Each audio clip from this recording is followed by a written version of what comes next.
Mixed by Jitendra Kumar. सुनो न मोर भौजाई हो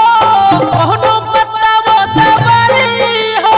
कहनो बतावो दवाई हो सुनो न मोर भौजाई हो कहनो बतावो दवाई हो पहिला मेरी हम सैया संगे लड़ल बानी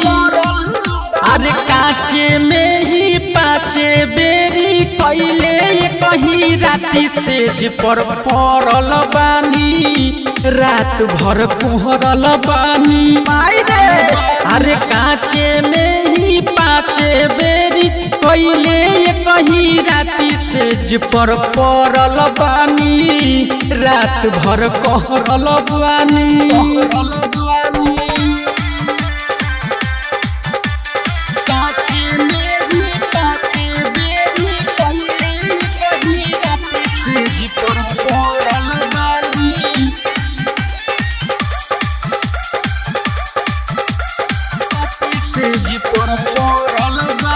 घूंघटा उठवले पहिले चुमले गाल हो देखते जवानी भौजी भइले बेहाल हो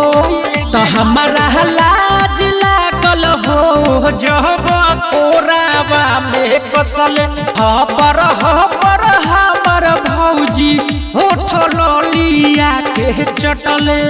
तब बताई हम कितना ले डरल बानी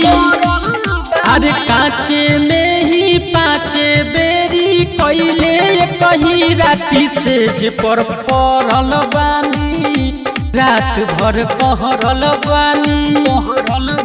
अरे काचे में ही पाचे बेरी कइले कहीं राती सेज पर पड़ल बानी रात भर कहरल बानी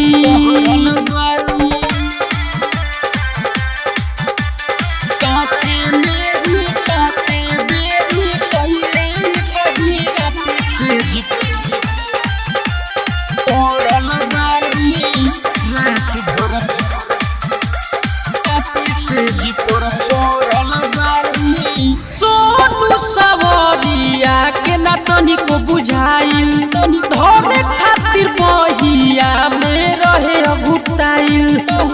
राजा जितेंद्र के छोड़ के बहरी पछतैनी राहुल सुखल के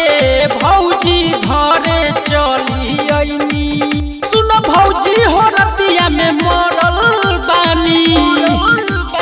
काचे में ही पाचे बेरी कइले कहीं राती सेज पर पड़ल बानी रात भर कहरल बानी अरे काचे में ही पाचे बेरी कइले कहीं राती सेज पर पड़ल बानी रात भर कहरल बानी सुनो न मोर भौजाई हो कोनो बतावो दवाई हो पहिला मेरी हम सैया संगे लड़ल बानी काचे में ही पाचे बेरी कइले कहीं राती सेज पर पड़ल बानी रात भर कुहरल बानी